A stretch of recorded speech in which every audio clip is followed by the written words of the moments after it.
इनकी नित्य प्रति पूजन जो होता है, तो ये माँ जगदम्बिका के प्रसन्नार्थ के लिए गुड़हल पुष्प जो है माँ जगदम्बिका को बहुत प्यारा है। तो ये दो प्रकार का, एक रेड कलर का और एक वाइट कलर का। तो ये स्वयं चुनती हैं पुष्पों को। इनके नित्य प्रति ये नियम है। आज गुरु पूर्णिमा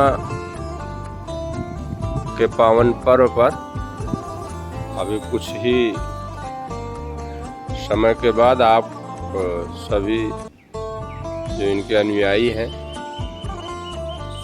उनको ये आशीर्वाद प्रदान करेंगी।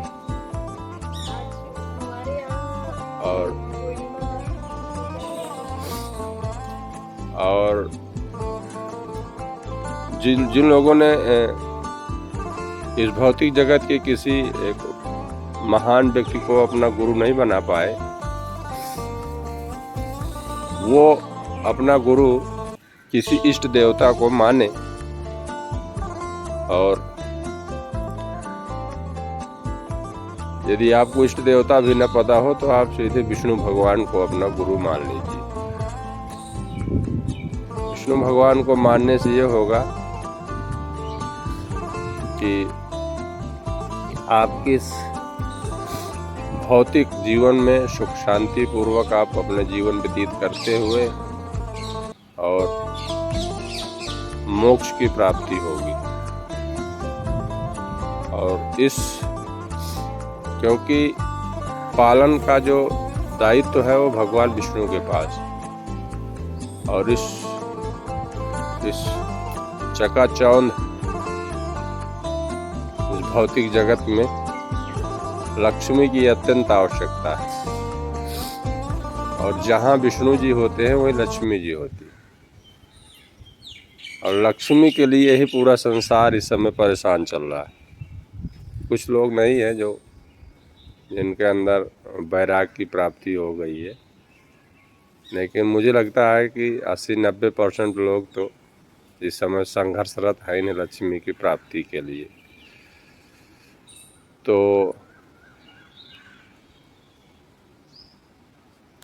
जैसे पुष्पों पर भंवरा पहुंचता है, वैसे भंवरों को आप खोजने जाएं तो क्या पता ना मिले, लेकिन अगर आप पुष्प खुशबूदार लगा दें तो भंवरा जरूर आएंगे। तो इसी प्रकार से जहाँ जहाँ विष्णु जी होंगे वहाँ लक्ष्मी जी अवश्य आएंगी। जहाँ जहाँ लक्ष्मी जी होंगे वहाँ वहाँ विष्णु जी होंगे, जरूरी नहीं। लेकिन नहीं। और ये साध्वी जी जो है ये चकोतरा नींबू की एक प्रजाति है। उसका ये वृक्षों का बहुत सेवा करती है। ये देखिए तुलसी दल नित्य प्रति ये भगवान विष्णु को, ठाकुर जी को जो है कृष्ण भगवान को ये तुलसी दल चढ़ाती है। ये सारे तुलसी की सेवा बहुत करती है। ये गणेश को दूरबा, आज बुधवार है ना, और गुरु पूर्णिमा भी, विघ्नों के शमन के लिए दूरबा भगवान गणेश को बहुत प्रिय है। ऐसा कहा जाता है कि आप जब गृह प्रवेश करें या कहीं यात्रा करें या जब किसी संग्राम में जाएं या पूजा के प्रारंभ में या विद्यारंभ में या विवाह के समय भगवान गणेश का 12 बार नामोच्चारण करने से चुना। चुनना का मतलब ये हो, तोड़ना का मतलब हमारे संस्कृति में तोड़ना शब्द नहीं है, हमारे संस्कृति में चुनना शब्द है। चुनना मतलब यहाँ अत्यधिक मात्रा में अच्छे से अच्छे को जो है तो हाँ, जो सुंदरता युक्त हो, मुरझाए हुए ना हो, पूर्ण खिले हुए हों, और भाव भी तो उनको रहता है कि हम अपने ईश्वर को हाँ, तो इसलिए जैसे सबरी ने बेरों को चखा था तो चुनने के लिए चखा था।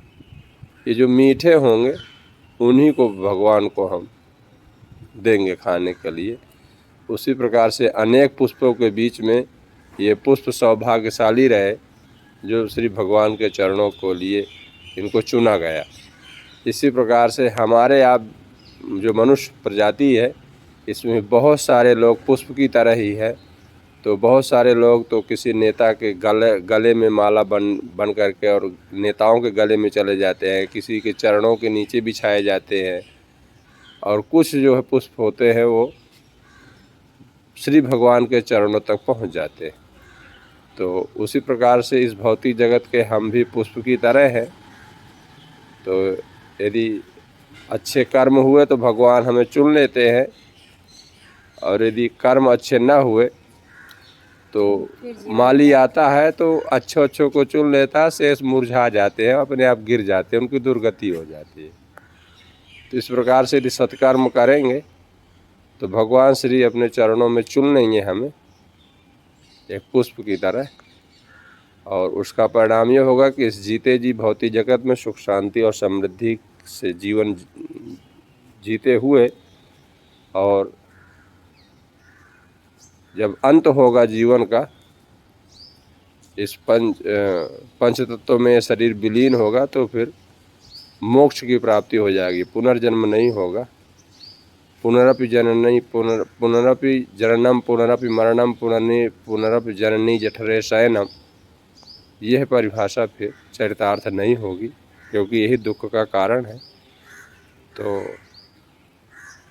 चले आज साध्वी जी के साथ इस पावन पवित्र जो है, बारिश भी हो रही है वैसा। हाँ, ये कितना सुंदर देखिए समय है, प्रकृति भी अनुकूल है आज गुरु पूर्णिमा के पावन अवसर पर।